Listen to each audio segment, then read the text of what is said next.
Discerning truth in a sea of lies. Live from Kalispell, Montana, it's Critical Disclosure Radio with your host, Jim White. Okay, I'm your host, James White. This is Critical Disclosure Radio. Thanks so much for joining me here today on this 21st day of March. Happy spring, 2022. And we're delighted to be joining you here from Kalispell, Montana. And it has been a happy spring. Well, it's been mixed for my next guest. It ended happily for now. And Diego was on my show, I think, a week ago. The situation was much different then as it is now. And we are delighted to have him back with good news. We're going to talk about what happened with Baby Cyrus and how Baby Cyrus has returned. And also we're going to talk about the upcoming rally that is going to be in support of those parents that have had their children taken by CPS. And there is a voluminous amount of them, folks. You wouldn't even believe how dastardly and how widespread this whole issue is. Diego Rodriguez, thanks so much for joining us here today once again on Critical Disclosure Radio. Hey, thanks so much for having me, James. I can't tell you how necessary and important all the support has been, and the need to make this public is so important because it's the only thing we found that works. So thank you so much for letting us be on and share the story. Oh, listen, it's my pleasure. It's my pleasure to have you on. I always want to support people that fight tyranny, people that are bold, people that stand up, and Diego, what I say on my show a lot of time is the thing that could turn this all around is if men would stand up. You stood up and acted like a man. And look what happened. That's what this country needs. That's what this country is in short supply of. Men doing what men do, which is protecting children, protecting women, protecting the elderly, protecting those that can't defend themselves. That's what a man's role is in society, and we've lost that tremendously. You have given me some hope. You have given me some hope, Diego, and brought that back. So if we can, to reset, just for those people that may be tuning in for the first time, this is going across on Brighteon Radio, of course. People tuning into that station all the time. Let's give just a quick recap of what happened, and then we'll bring it up to date. As a couple of days ago, Baby Cyrus came back home, and now let's talk about what's going to go forward in the future. Over to you, Diego. Sure. So I'll try to give you as quick of a Reader's Digest version as possible. In short, about 2.5 months ago, my grandson Cyrus, who is the son of my daughter Marissa and my son-in-law Levi, he was introduced to some solid foods. They started introducing him to solid foods. He was exclusively breastfed up to that point, and solid foods apparently didn't sit well with him, and he started having vomiting episodes. So he started to vomit. They figured it was just being sick. He got over it in a couple of days, and then about a week later it happened again. So this time they took him to the doctor, and they'd spent the last 2 months trying to figure it out, and they've tried everything back and forth. And he had this cycle where he'd be sick for 3 to 4 days, throwing up, and then he'd be better for about 7 days, and everything was fine. And this cycle kept repeating, 3 to 4 days sick, and then about 7 days fine. And in that period, they'd taken him to the doctor, multiple specialists. We pray over him continuously and without ceasing, and asking our family to pray. But they're still taking him, to specialists and whatnot. And they had determined that they thought that maybe he had some type of food allergy. Maybe it was dairy, grains. My daughter had tried multiple changes in her diet, and they're trying to find the trigger foods, all that kind of stuff. So they're in the process of trying to figure this out. As we're in the process of trying to figure this out, one of their nurses sent them to St. Luke's Hospital here in Boise. And when they sent them to St. Luke's Hospital, it was to get an IV, a simple IV. And when they sent him to get that simple IV so he could be rehydrated after a vomiting episode, that doctor there kept them there in the hospital because they wanted to run 1 million tests on and on and on. And the following day, when they should have just been able to leave because Baby Cyrus was rehydrated and everything was fine, they asked, "Can we go now?" And the doctor basically had a brain conniption and a panic attack. "You cannot leave. If you leave, it's going to be contrary to medical advice, and I'll call CPS on you." And so when she threatened to do that, Marissa and they were like, "Well, relax, we'll stay." So they stayed. And in spite of the fact that they complied and stayed, she still called CPS anyhow. And the next day, CPS came to visit my daughter in the hospital while they were there and ask a bunch of ridiculous questions, what is your financial condition? What's your home life like? Does your husband treat you well? How much money does he make? All this nonsense that none of their business. This all started on a Monday. They left on a Friday. So that Friday, they were free to go. And so basically Monday, they went there. Tuesday, they asked to leave. Wednesday, it all started on a Tuesday, okay, March the 1st. And on Friday, they were discharged because they couldn't find anything wrong with Baby Cyrus. Just could not find anything wrong with him. So they discharged him on Friday, and they're free to go. But that same doctor called their regular medical office where they were at and set them up to have a follow-up weigh-in appointment. And so they went the following Monday to a weigh-in appointment. Everything should have been fine, and it seemed to be fine. They took Baby Cyrus there on that day. He was weighed in, everything was fine. That nurse, his name's Aaron Dykstra, had another follow-up appointment with him the following Thursday. So between Monday to Thursday, that was that time frame where he started to get sick again on the Wednesday. So Monday was the day that they had their first weigh-in, everything was fine. Wednesday, Baby Cyrus gets sick and starts throwing up again. Thursday, they have a follow-up weigh-in appointment, and between Monday and Thursday, Baby Cyrus lost 35 grams, a whopping 35 grams. Which is, just more than an ounce. We had that, we figured that out. It's just a little over an ounce. I mean, you eat a couple of crackers and you gain that weight back almost. I mean, it's ridiculous. Sorry. And with babies, when you're throwing up, that happens, and you can poop out an ounce. I mean, all these things are completely ridiculous. The next day, however, so that was Thursday. So he had that weigh-in there, and he's like, okay, 35 grams, you lost some weight, so I want you guys to come in tomorrow, and we'll do another weigh-in. And he acted very casual about it. I just want to check the baby before going into the weekend, so come on in. I don't even have to be here. My assistant can take care of the weigh-in, and that's it, and you're good to go. And they're like, all right, that's fine. So it was all very casual. The next morning, my daughter woke up feeling a little ill with a sore throat, and so she called it in and says, you know what, we're not going to come in because I'm feeling a little bit under the weather. Well, they called her back. When they called her back, she was sleeping because she was under the weather there a little bit.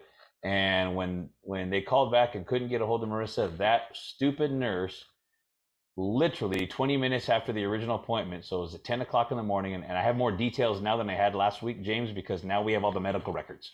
We have all the medical records, and we've gone through them with a fine-tooth comb, and we see what was. Her original appointment was at 10 o'clock. She called to cancel it. At 10:20, that nurse called CPS. And he called CPS, go get that baby. He's in imminent danger. And so, of course, later that day or later that evening, CPS found Marissa and Levi leaving a friend's house. We were all at a friend's house that night because she felt better in the afternoon. Not 100%, but she felt well enough to go to a friend's house for dinner. She didn't want to cook. Nobody wanted to cook, so a friend invited us over for dinner, so we went. And on the way out, they were stopped by police, and the police came and forcefully snatched Baby Cyrus away, kidnapped him, medical kidnap, all under the guise of CPS imminent danger, which was all BS and baloney. When you say stop by police, hold on. It's not like they got a traffic ticket or ran a red light and they got pulled over. They were like waiting for him. Like they were like waiting for him to come out, and they stopped him. Please continue. They had a bolo out for his truck. Bolo means be on the lookout for. And so the entire county had this be on the lookout for this truck. Somebody saw it. They saw where he parked, and then they went out there and parked where his truck was parked and just waited all night until he got back in the truck and took off. So, anyhow, Baby Cyrus was taken. Immediately thereafter, that was his Friday night, he's kidnapped. Immediately thereafter, the following morning, we had protests. There was over 400 people out in front of that hospital saying, give Baby Cyrus back. And the next day we did again, and we said we were going to be protesting here every single day until you guys give Baby Cyrus back. I held a press conference every single day at 6 o'clock saying, giving them the new updates for the new information we have on the case and the new details that were brought out on the case. This went national. And the reason it went national and even international is because, Baby Cyrus is very fortunate to have a lot of people around him and a lot of people who know who he is and prominent people. And one of them, of course, is Ammon Bundy, who is a candidate for governor here in Idaho. And he, of course, is well known for the Bundy standoff in Nevada back in 2014. And moving forward, he's just been involved in fighting for people's rights again and again and again. And in this particular case, Baby Cyrus has a personal connection with Ammon. He's a personal friend of the family. And the day Baby Cyrus was born, Ammon was literally there holding Baby Cyrus in his arms. That's how close he is to our family. And so when he found out that Baby Cyrus was kidnapped, he lives an hour away in Emmett, Idaho. He drove straight to the hospital. And when he drove straight to the hospital, just for being there, you've probably seen the video. They did not tell him to leave, They did not say you've got to leave the property. The cops just walked up and arrested him without even saying anything, which is completely illegal. They cannot do that.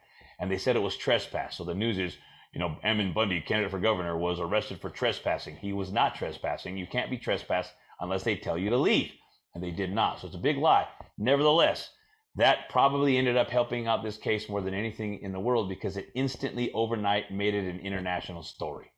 And that's what brought attention to it. And this is why people learned about it. And when people learned about it, they came out in droves. They watched my daughter's video. She live streamed it, their whole process, while the baby was being ripped out of her arms, while my other daughter was, arrested under false pretenses. And we're going to sue the socks off of everybody in time, assuming we have the legal resources to do so. Diego, let's recap for a second. Sorry to interrupt you. Not only did they arrest your daughter, your other daughter told them, "I'm not the mother of Baby Cyrus," and then they go, "Well, we already got you in handcuffs anyway. We're just going to charge you with something." I mean, please don't. Let's not just gloss over that. That's tyranny at its highest form. Please go over that. So I'll tell you her story. So I have 3 daughters. 2 of them were arrested this night. The other one lives in Florida, so she wasn't a part of it. Okay, so my older daughter in this case was Miranda. She's the middle of the 3, but anyhow, she was sitting in the front seat of the truck. She's not the mother. Marissa is the mother. Her older sister Miranda was sitting in the front seat of the truck when the police had them, pulled over and detained in a gas station.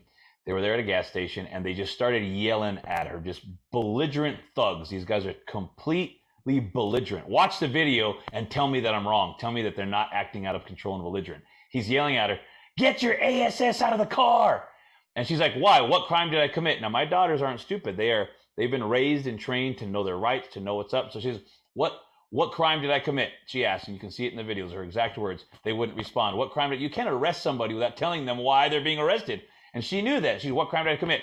They would not tell her. They start ripping her through the window, pulling her out of the truck. So she said, okay, I'll comply. So she starts getting out of the truck. They're forcing her out. And she says, "What crime did I commit?" And he says, "Felony injury to a child." So felony injury to a child, if you know what that is such a high bar in terms of evidence that you need before you can arrest for that. And she goes, "Felony injury to a child, that's not my child." And so then he says, "You're under arrest for felony injury to a child." She says, "Again, that's not my child." So then he says, "Now you're under arrest for falsifying information to a police officer." And so they placed her under arrest verbally twice, and that is false arrest right then and there. And she goes, "That's not my child." And the guy says, "It's not your child?" And she goes, "No." And then she smarted off, which good for her. She said, "You should learn how to do your job better." And so then they took her, cuffed her, totally manhandled her in an inappropriate way, and then threw her in the back of a cop car. And while she sat there for 20 minutes before they came back and said, "Okay, here's your, whatever your arrest report is," whatever they call that. And they arrested her for, in the report, resisting and obstructing, which of course I mentioned here last time. And for anybody who knows anything about law, resisting and obstructing is what police officers use nationwide to arrest anybody at any time for any purpose. It means absolutely nothing. Yeah, it's like probable cause. They've always got probable cause. Diego, we've got to go to a quick break here. freedomman.org/Cyrus. freedomman.org/Cyrus. All the information is updated there. When we get back on the other side, we'll talk about what you have upcoming with the rally. It's high time that this gets done, my friend. I can't tell you, I'm 1,000% behind you on this, and I'll do anything I can to help you. We're going to take a quick commercial break, and we come back on the other side. We'll be joined again by Diego Rodriguez, which I consider now an activist, a freedom activist, and he seeks truth, and he's a patriot. So we'll be back after these brief messages here on Critical Disclosure Radio.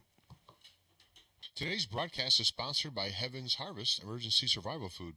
Folks, as you can probably tell from watching the news, there's about to be a real big food shortage in this country. The trucker strike all across the world, especially here in the United States and Canada, is going to stop the food from flowing in here. There's no better time than right now to plant a garden for this spring. Spring is just around the corner, and you can save on shipping over at heavensharvest.com by going to heavensharvest.com and typing in Jim at checkout. Now, all you need to do is buy an heirloom seed vegetable kit or any food bucket and type in Jim at checkout, and you'll receive free shipping. Folks, don't wait. There's not much time left before the food supply is literally going to be shut down. We see this on the news every day. It's time to take your food security in your own hands. Do that by going to heavensharvest.com, picking up an heirloom vegetable seed kit, type in Jim at checkout. heavensharvest.com. 7K Metals is legacy. They help you leave a legacy for your family. Reasonable and affordable. Anyone can own gold and silver. It creates great generational wealth and residual passive income. No minimum or maximum order. 7K Metals has a Better Business Bureau A+ rating. It's about leaving a legacy for your family. It's about helping people. Now is the time to find out more information about protecting yourself. Call Carla at 406-855-2761. That's 406-855-2761. Today is a great time to buy gold and silver as a hedge against poor government decisions and potential economic collapse if history repeats itself. Take control of your financial future. Call Carla at 406-855-2761. 406-855-2761. Call now, 7K Metals, and ask about your legacy. PatriotPrepared.com carries the leading brands of storable food from Legacy and Heaven's Harvest. Patriot Prepared. Our name says it all. We're dedicated to empowering you to be self-reliant and confident in any circumstance. Whether you want to be prepared in the event of an emergency or you're an outdoor sports enthusiast, PatriotPrepared.com has prepackaged meals and kits for your entire family. Legacy, Heaven's Harvest are known for high-quality, great-tasting, GMO-free, nutritious food with no chemical preservatives. Simple to prepare, easy to store, gluten-free and organic high-quality nutrition options with a 25-year shelf life. You can't beat the feeling of being food secure when you need it most. So go to PatriotPrepared.com right now to pick up your supply of high-quality storable food for your family, because it makes good sense to be prepared. That's PatriotPrepared.com. Okay, thanks for hanging out at the break. I'm your host, James White. This is Critical Disclosure Radio. We're coming to you live here on this 21st day of March 2021, and we do broadcast live each weekday, 10 to 11 a.m. Mountain Standard Time on a variety of networks, and we're hosted by Brighteon Radio, BrighteonRadio.com. That's BrighteonRadio.com. We are joined again after the break here. Thanks for hanging on, Diego. We're joined by Diego Rodriguez, who is the grandfather of Baby Cyrus, and now I would consider a CPS activist. And I stand side by side with him. You know, Diego, let's just talk before. I mean, we have the whole hour if you can stay. We've just got another break coming up in about 13 minutes, and then that's the last one. But let's talk, if we can, about, you know, I watched your video. My wife and I both watched your video. I think it was yesterday or the day before. That's on the front page there of freedomman.org. And I have to say something to you, brother, as we're sitting here watching my wife, because my wife went through this whole, when I did CPS stuff for a couple of years and interviewed 150 parents, and just, it was, I can't even go into that right now, but it was crazy town. But we watched your video, and I said to my wife, and she says, you know, he sounds just like the things you were saying a couple of years ago. And it was so refreshing to hear somebody else, because with the exception of a couple of people, I mean, there's not many people out there going up against CPS for obvious reasons. I mean, they got a lot of money. They have, unlimited amount of money. They have sort of the power to be able to take your children or grandchildren. And then to folks, when I tell you that that has been used as retribution against people, we'll call CPS and take your kids. This is no joke. I mean, this is a real concern that you have to have. So, you know, and plus not to mention the fact that it's psychologically it's brutal to hear about these families and the victimization by the state that happens to them over and over and over again. So I just have to say my hat's off to you, Diego. I can't tell you how much I appreciate your boldness and your willingness to stand up, because this is the issue of our time right now. I mean, you mentioned something yesterday, the most, and I'll shut up and let you talk.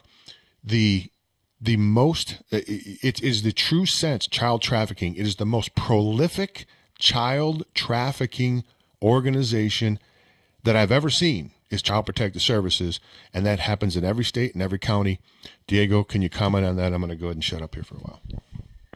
You couldn't be more right. And, you know, what you're talking about us getting involved now, well, I mean, it would be impossible after our family has been touched by this, has experienced it firsthand, for me ever to leave this issue aside ever again in my life. I mean, this is permanent now. This it's not gonna be like, we got Baby Cyrus back, let's go hide in under a rock and just, grow up on our own. That is not gonna happen. They picked this fight, and we're gonna fight back all the way, and we're going to win. I don't care if it takes to the day I die.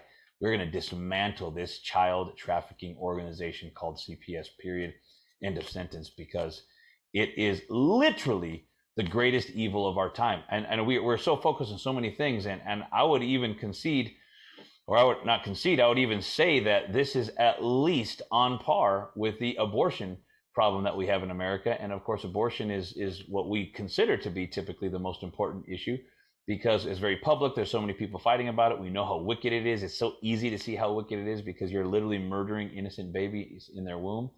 But this is equally at the same level when you're stealing babies away for profit. Abortion is for profit. Stealing of babies is for profit. But we have had multiple people who've contacted us, and now having gone through it, we almost feel the same. And that is, if my child died in an accident or something like that, it would be easier to handle than to know that they're out there alive somewhere, and I have no closure, and I can't see them, and I am forced at the point of a gun to be away from my children. It's more torturous. One of them is death. The other one is torture. And, most people prefer death over torture. And I am not downplaying abortion. To me, it's the worst there is. But this is right there. This is right there. This is on par with the slavery of the past, racial segregation of the past, and abortion of our current present day. And it's at the same level as that. The thing that is so wicked and tyrannical about this is twofold. Number one, it is child trafficking in the name of child protection. They're not protecting these babies, they're destroying them. And they know that they're doing so. Their statistics demonstrate it to be so, but nobody cares because they get paid. They get paid for it. And the statistics show, and we're in the process of getting all the statistics. Again, I just got thrown into this in the last 8 days, but we're getting all these details. We'll be announcing them again on Saturday. We won't have them nationally. We'll just have them for Idaho. But the current statistics show that in Idaho, there's 4 children a day who are kidnapped from their parents every single day in Idaho. 4 a day. And out of those 4, they stay on average away from their parents for 8 months. 8 months that they're taken away from their family. Many of them never come back. Many of them, it's multiple years, etc. However, they're usually given back to the parents after 8 long months of total and complete torture. And they're given back because they say, oh yeah, we now know that you guys did nothing wrong, everything's fine. And they know this. They know the process is wicked. They know the process is wrong. They know the process is flawed. They know they're stealing kids away from innocent parents, but they continue to do so and don't fix the process. James, I cannot emphasize this enough. It's because they get paid to do so. The Department of Health and Welfare and Child Protective Services, which is underneath the Department of Health and Welfare here in our state, in Montana, it's called something different. At the national level, it's Health and Human Services, but every single state has one, right? Correct. A department that does this. Well, they make money at the moment a child is stolen from their parents. Then they make another payment as soon as that child is put in the hands of CPS. And then they make the ultimate money if it goes multiple years and you put it into the hands of adoption. They make money every step along the way, and they're making money on a monthly basis. And the state gets the money. They give a small percentage of the money to whoever the foster care parent is who's taking care of that child, and they keep all the rest for themselves. It is 100% child trafficking, and what you said is exactly right. People don't want to talk about it. In fact, we just announced that we're having this event on Saturday coming up for those whose story hasn't been heard. Baby Cyrus's story has been heard, but their story hasn't been heard. And you're never going to believe what the main response I'm getting via email is, James. Well, you will, because you've experienced this, but most people won't. Most people are like, yeah, people are going to get a chance to finally to tell their story. And guess what I'm hearing by email? People are sending me their story, but they're too afraid to speak out about it. That's right. They just can't do it. That's right. I'll send you my story, but don't use my name, make it anonymous. They're terrified of going through it all over again. They're terrified of retaliation and retribution by CPS. They're too scared to open their mouth. The vast majority, because we had so many people telling us in advance, literally dozens and dozens. I said, well, if we could get 10 people out there, if we get 20 people out there to tell the story, it'd be incredible. We have way more than that in terms of stories and contacts. But now I don't know if we get a half a dozen people. Trust me, I know. You know, I want to just swing back a little bit to what you just stated about the abortion. Let me tell you a quick story here. I had Heather Hobbs on the show, who was an advocate, and I'm still friends with Heather, and just spoke to her a couple of months, 2 months ago. She was working in Oregon, and she was an advocate for parents that had been victimized by CPS. So she had three parents in particular that were low income. They went into the social services to get some pregnancy counseling or some they didn't have any money, so they went to get birth control, I think it was, right? So what they say to them is at the agency, well, you know, since you really don't have enough money for birth control, you probably don't even have enough money to raise your children. So what happens? Within 36 hours, all of their children are taken, right, by CPS, okay? Now they go after people that are low income. They go after people that can't defend themselves, right? So all three women, when they went back in for their hearing, they told them, if you get an abortion, we will give you your children back. Oh. Two of the three, I mean, I can pull up, I'm going to repost the video. I can't even believe that. I'm telling you, dude, I'm not lying to you, brother. Two of the three went ahead with it, and one didn't, and they waited it out, and I think they ended up getting the child as soon as she had the child. Now, she went to the pastors. She went to the pastors and told them about this. They didn't want to get involved, and that's controversial. Yeah. They don't want to get involved. Don't get me started in the weak and impotent church of today. You know, I was a pastor for 10 years, and so I speak about my contemporaries when I speak about the impotence of the church in America and the weakness and the linguini-spined men who are behind pulpits who are just creating social clubs and not teaching doctrine, not teaching truth, and not standing for what's right. It's because of the weakness of the pulpit that we have the devastation of America. Amen, today. brother. You are right. That is what made America great, was a strong pulpit.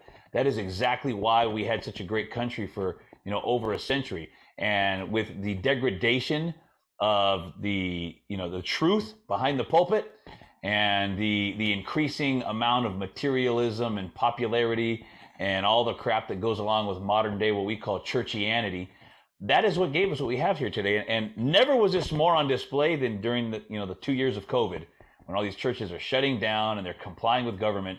How could we expect preachers who are afraid of a fake news story about a weak virus shutting their churches down in compliance with the government? How do we expect they're going to stand up to CPS? It's not going to happen. Nope. They're not. Well, I tell you, boy, I've got some stories. I've had several situations where the pastor was the one that was the pimp. He was the one running the child trafficking in the town. I mean, I'm not saying, you of course. You don't have to tell me. I've experienced it personally. My own pastor, he was completely immoral. He was protecting his own son who was molesting children in the church. His son molesting children in the church. Good Lord. Who is in prison today. He's in prison for 26 and a half years. And this guy, was a homosexual, but he was married. He's homosexual, and he even had a child. And he named his daughter after my daughter Marissa, who is the mother of Baby Cyrus. So these are stories close to the heart. I understand this stuff. What you're saying here is true. And guess what? I'm glad you bring that up, because every single preacher who will not do what's right, I'm denouncing them. Every pastor, pastor you're talking about right now, I will denounce them. But that doesn't mean that all pastors are bad. There's good ones out there as well. Right. And so likewise, I would say there's, the Bible gives us 3 spheres of government that are ordained by God. There is family government, church government, and state government. And they're all ordained by God, but any one of them could go outside of its biblically and God ordained bounds of jurisdiction. And when they do so, it's wrong, it's immoral, and it is even illegal. And so when a pastor is outside of his bounds and he's doing things that are immoral, we will denounce him. When a father is outside of his bounds and actually abusing a child, and there's not a person on the planet, not James White or Diego Rodriguez or anybody we know, who would say, oh yeah, a father who is physically torturing and breaking the bones of his children, he needs to be left alone. No, we all agree that the system needs to be in place to protect those. But the problem is it's not protecting them, and what it is doing is destroying the innocent. And that's the problem. They should be denounced as well. But here's the problem I have, and this is the point of bringing we got 30 seconds. We got to take a network break in 30 seconds. But you want to hold off on that until after we get back on the other side, or you want to say it real quick?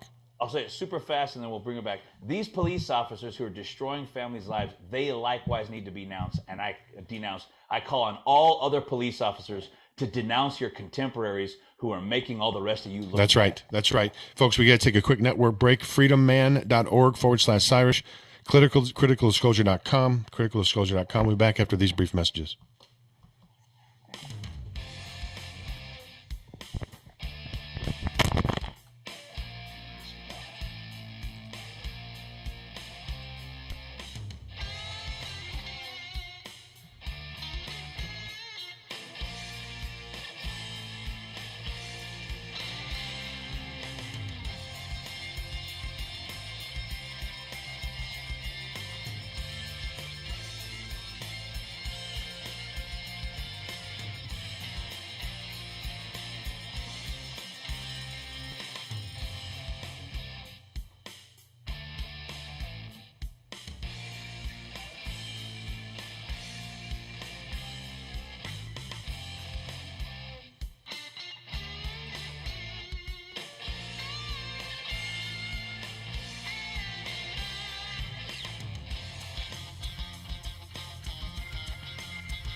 Okay, folks, thanks for hanging on after the break. I'm your host, James White. This is Critical Disclosure Radio, criticaldisclosure.com. That's criticaldisclosure.com, hosted by Brighteon Radio. And I've been trying to put all my videos. These are not streamed to Brighteon, my Brighteon video platform channel, but I'm going to be putting this video up there after it's all complete and compiled. So you can check out everything I have going on, all my links and all the social media websites by going to libertylinks.io/Jim's Links. That's libertylinks.io/Jim's Links. And that will lead you to all the different video channels and everywhere you want to go if you want to find out more about Critical Disclosure Radio. Okay, we are, thanks for hanging out for the break. We are joined again by Diego Rodriguez, who's an activist, and he is also the grandfather of Baby Cyrus, who they've just went through quite an ordeal here the last 10 days. Thankfully, it ended as good as can be expected. Most people don't have, in the thing, Diego, that you had mentioned earlier that I wanted to bring up, you know, and I'd said this to my wife as well, Baby Cyrus has no idea, of course, because it's, you know, he's 10 months old. But even when he gets older, I'm not sure if he'll realize just the bullet that he's dodged by having such a great support group and people that love him, and people like yourself and Ammon Bundy to step up, you know, and expose this. I mean, that 1 in 10,000, 1 in 50,000 children, they get kidnapped by CPS, have that type of a support group. Boy, I tell you, your Baby Cyrus won the lottery in that sense, because most of the time they never see their children again. They're gone. I mean, they're gone. They don't tell you where the foster parents are because they don't want you causing trouble and going there. And, so, I mean, it's basically they legally kidnap your children and you almost never see them again in most cases. Can you tell us how you feel about that? I mean, you must feel, I mean, I know you're obviously a Christian man, former pastor. God really showed a tremendous amount of grace to your family over these last 10 days. Would you agree? 100%. You nailed that 100% accurately and perfectly.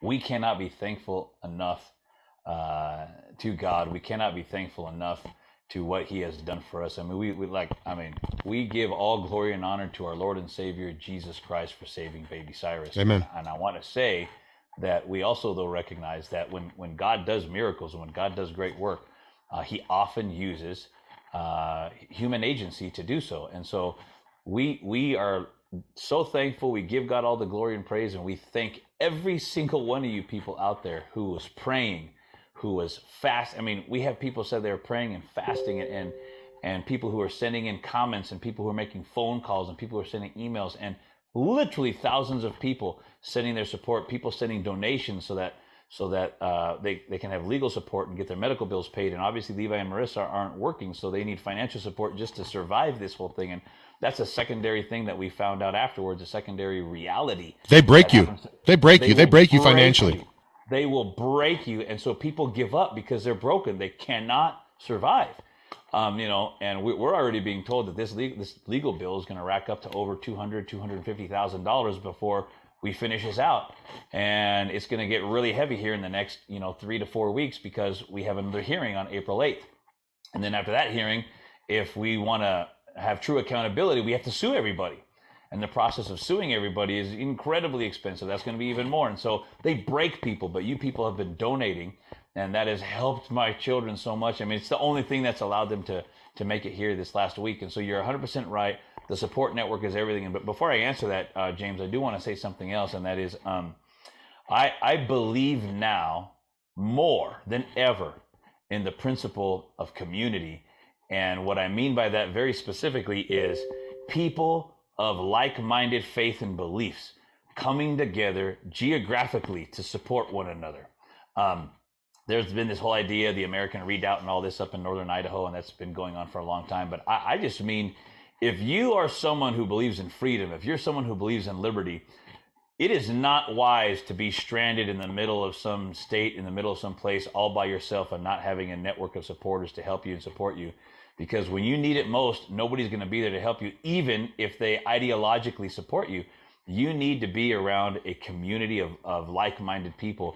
And COVID taught this to us so well, right? The whole COVID episode of 2020 and 2021, and even still now, has taught us the importance of being with those people who will fight for you, who will come and stand up with you. I'll fight for them, you will fight for us, etc. And that we come together under a common set of principles, like our founding fathers did. I mean, our founding fathers, James, these guys were not monolithic in their thinking. I mean, they went to war with each other verbally over so many issues. Oh, yeah. But they had a handful of issues, namely liberty and freedom, right? That they said, these are things that we all agree on, and we're going to fight to the death for these things. And that is so needed in our day and our age, that people need to come together for these purposes. And this is Baby Cyrus is kind of like the test case for it. Because the big question everybody has is, I don't understand. We thought that on Wednesday, the judge said Baby Cyrus is in the hands of the court and is in the hands of the state, and he is now property of the state of Idaho, which the judge did rule that way. And 2 days later, Baby Cyrus is home. We don't understand. How did this happen? And nobody understands. They can't understand any of the story, because none of it makes sense to a common mind. How do you steal a baby away when the parents did nothing wrong? How does that happen? Well, what we've now found out is that's how it always happens. That's like how it always happens. But our propagandized mind assumes cops never do wrong, CPS never does wrong, judges never do wrong. What you don't understand is those three are all together in a cabal to make sure that this happens, and enough of this happens every single year. Well, people don't realize, okay, so let's take the average family court case here. So the CPS shows up, snatches the children, you have a hearing. You go into the hearing, they target people that can't afford attorneys. So you've got a public defender. Really quick on that. Go ahead. I want to add something to what you just said right there, and then I want you to finish. Is we had a private attorney, and we had a private attorney because they're personal friends of mine. Had that not been the case, we wouldn't have it either.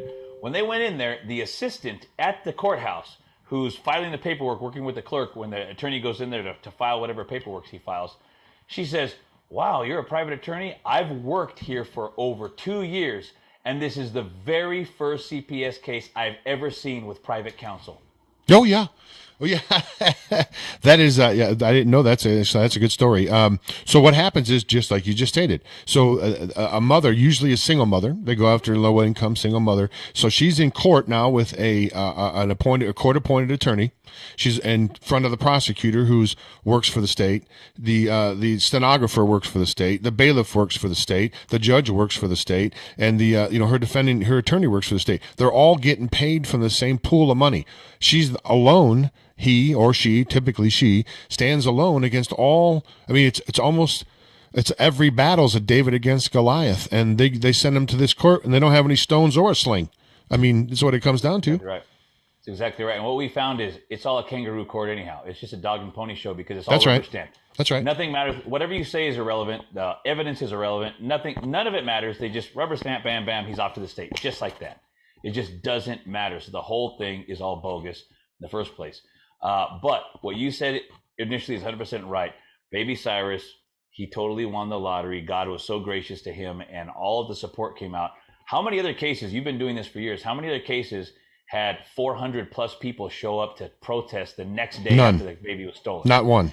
Not one. How many other cases got national and international review where there's people, we have news reports from Europe, from Asia, from India. I mean, you don't see that or hear that. How many other, cases have you ever heard where not only was there no protesting, but we had daily protests with people from 10 a.m. to 8 p.m. protesting daily with, 100 plus people at a daily press conference every single day, and people willing to move, location where we were protesting depending upon the need of the day. First it was at St. Luke's Hospital. St. Luke's literally just wanted Baby Cyrus out after all of the emails, the phone calls, the protesting nonstop. It was a huge sore for them, an eyesore, a huge black eye, and they were losing the moral battle on the inside. And by that, I mean, nurses and doctors and employees at St. Luke's were like, this is wrong. I watched the video. I saw this. This is wrong what they did. And so internally, they were losing that struggle. And we know that for a fact because these people have shared it with us, and we've seen internal communication that they had. And so we believe this is why they had this whole fake lockdown nonsense. You might have remembered that on Wednesday, they acted like, we're on lockdown, we have all these protesters here. They acted like it was a January 6th insurrection, and they're going to be attacked, and people are trying to kill us. That's funny. And then you go outside, and you see, who is it? It's moms. It's a mom with a sign, and she's so scary. I mean, it's just so ridiculous. But this is a way that they propagandize people in order to convince all the ignorant sheeple who just suck up the propaganda through a straw because they want it to be so, because they don't want to have to confront the realities of what the world they live in really is, because then they'd have to feel morally obliged to do something about Correct. it. And it's better just to say, no, everything's okay. It's okay. That way I don't have to do anything. Well, and one of the travesties in this particular case is you had, I think, one, maybe two doctors come in, at least one, maybe two doctors come in and testify that Baby Cyrus was not in any danger. The health was good. The parents seemed to be good. They have no complaints and nothing, no red flags. I mean, I'm paraphrasing here, but can you comment on that, please? So we had a doctor who actually came in to testify in the court hearing and testified exactly to what you just said. So he was the very first doctor who reviewed Baby Cyrus after the vomiting began. And he told the story. He told the story of Marissa and Levi and how they were doing everything they can to, help fix the problem, change her diet. They determined that Baby Cyrus was not processing grains and dairy well and other things. And so he tells the whole story. Totally irrelevant. In addition, totally irrelevant to the judge, because I said it's just a rubber stamp. In addition to that, after they kidnapped Baby Cyrus and had him in St. Luke's Hospital, within a few days, they kidnapped him on Friday. On Monday, so just 2.5 days later, the doctor who apparently was in charge of his care while he was there at St. Luke's called Levi, my son-in-law, and told him over the phone, and the entire message is recorded. So we have the transcript of it and we have the audio of it as well. And we published the transcript, and I announced it all at one of our press conferences, that doctor himself from St. Luke's, where they were holding him, he said that there is no medical reason why Baby Cyrus cannot be with his parents. And we want him to be returned to his parents as quickly as possible. He did add the caveat, though, that he was not in charge of that and it was up to the state what they were going to do. But he did tell Levi that they have also shared with their partners at the state that Baby Cyrus is medically stable enough and medically fine to be discharged into the hands of his parents, but they simply didn't care. No, they do not care because they treat us like property. Are you property? Are you the property of the state, Diego? Did you ever sign a contract with the state that says that you're their property?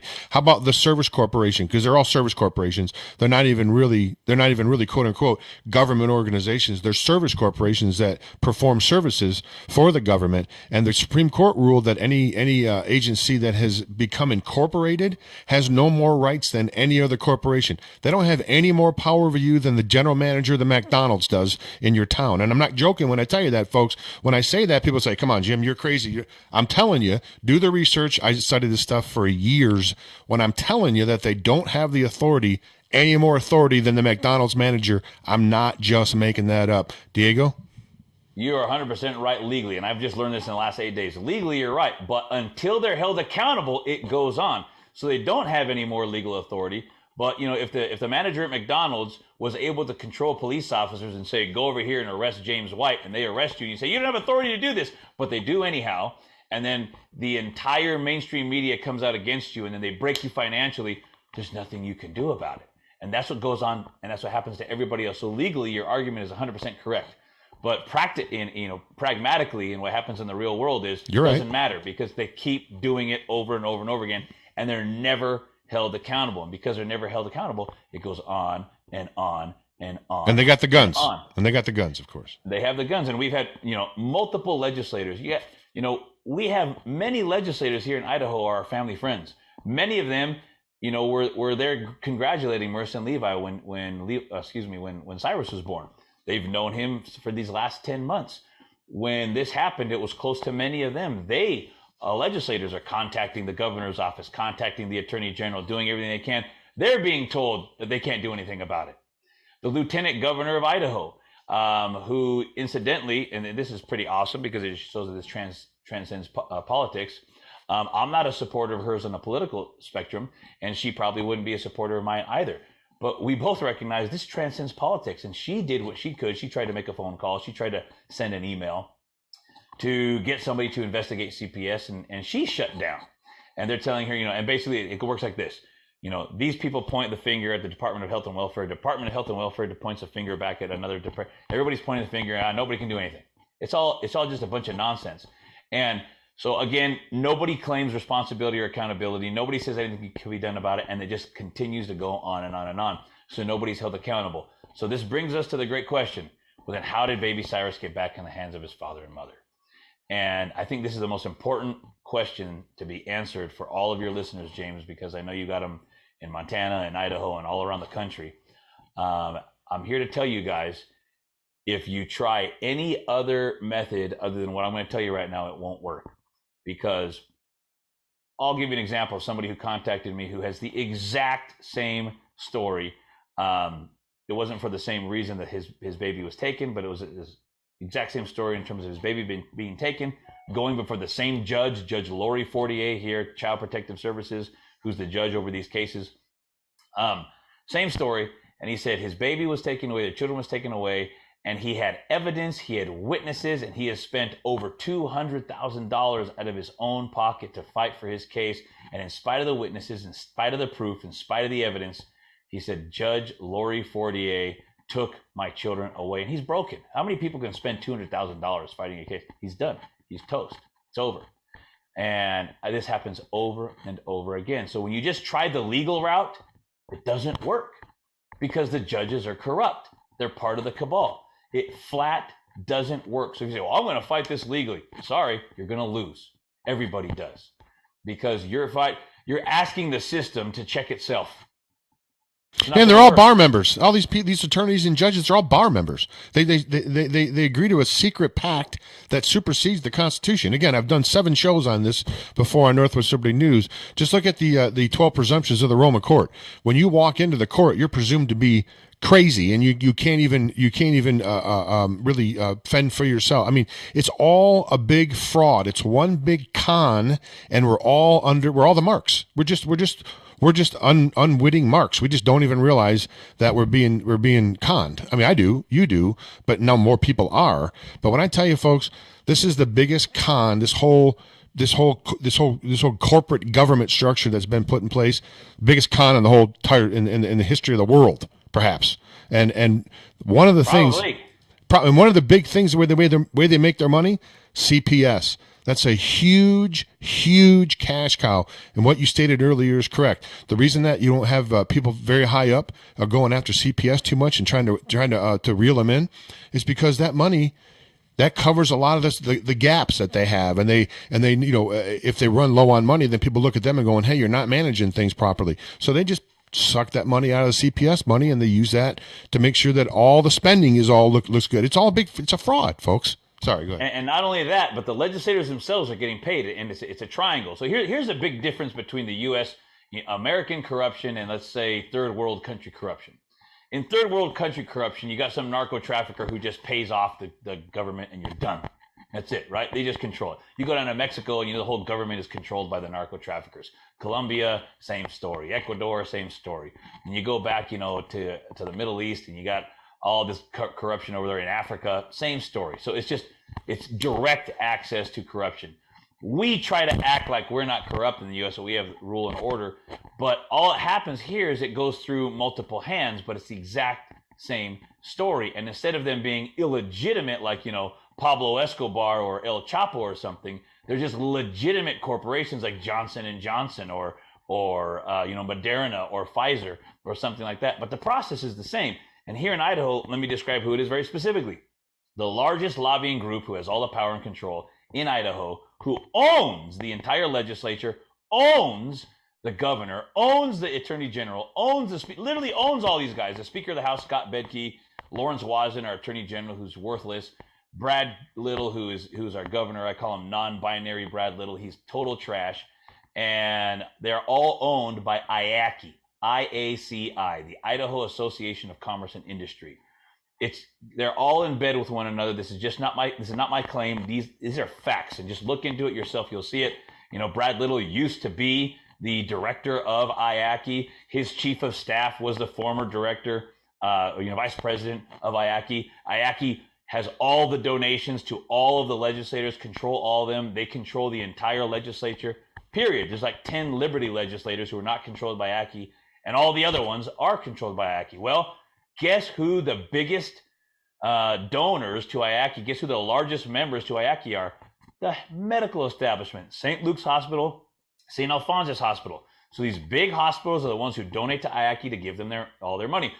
Well, where does St. Luke's and St. Al's get all their money from? Well, they get it from big government. And one of the places they get it from is here, CPS. That's right. So you've got the hospitals getting money from the CPS system, from the Department of Health and Welfare.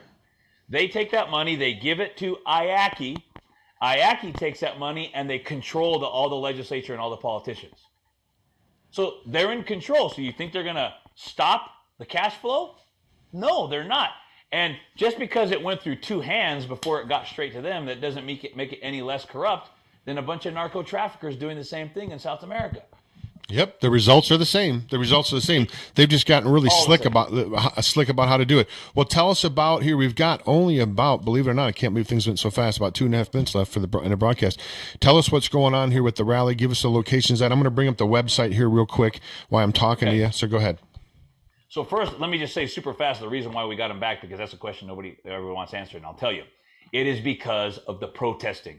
It is because of the publicity. It is because of the phone calls, the emails that you guys made. They told us we can't have this anymore. We can't do our work anymore. People are afraid of protesters, etc. That worked, and that got Baby Cyrus back. It's the only thing that works. It's the only thing that defines accountability to these people. So we could talk about that more later, but right now I'll just say that. Then number 2, we are going to have a rally this Saturday called the Let's Make a Pact Rally. PACT it's an acronym. It stands for People Against Child Trafficking. And we are going to give people the information and resources necessary to empower them for 2 reasons. Number 1, to ensure this doesn't happen to you, because it will. It's going to happen to you. You're next. James has talked before, and the last time we were on here, you have crayons on the floor, they're going to take your kids away. Your kid has a fever, they're going to take your kids away. All these reasons they take your kids away. I've learned you have a runny nose. Your child had a fever. You have too many kids. You're a Christian. You homeschool your children. You didn't vaccinate your children. All these are, if any of those are you, and a list more, you have a dog and your dog went poop on the floor. You missed a doctor's appointment. You missed a doctor's appointment. In our case, you are targeted and they're going to take your kids away. And if you want to prevent that from happening, come on out to the rally and we're going to show you how to prevent that from happening. But we're also going to give you the tools and resources so you can fight back and be an activist with all the rest of us. It's incredibly important that as many people get involved as possible. And number 3, we want to give a voice to the voiceless, all the other people who didn't have the support that Baby Cyrus had. Those who are not afraid to do so, we're going to give them a platform to tell their story so the world can hear just how wicked and corrupt this entire system is. You can find out about that, folks, and donate. People are asking about donating. You can go to freedomman.org/Cyrus, and you can donate there. I've had people, and we got about 30 seconds, I've had parents on the show, Diego, that got a second opinion. They merely wanted to get a second opinion about their child from another doctor. They called CPS on them and took their kids away just because they went looking for a second opinion. I mean, we could talk for hours, and you wouldn't believe some of the horror stories that I've run across, but that's another time. Diego, I can't tell you how much I appreciate you coming here on the broadcast and your boldness. freedomman.org/Cyrus. It's criticaldisclosure.com. That's criticaldisclosure.com or northwestlibertynews.com. I'll see you back tomorrow. Again, I want to thank my guest, Diego Rodriguez. Till next time, this is James White for Critical Disclosure Radio, saying bye now.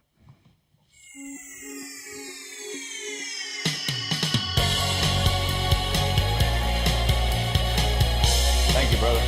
Thank you. Have a good one, man. Talk.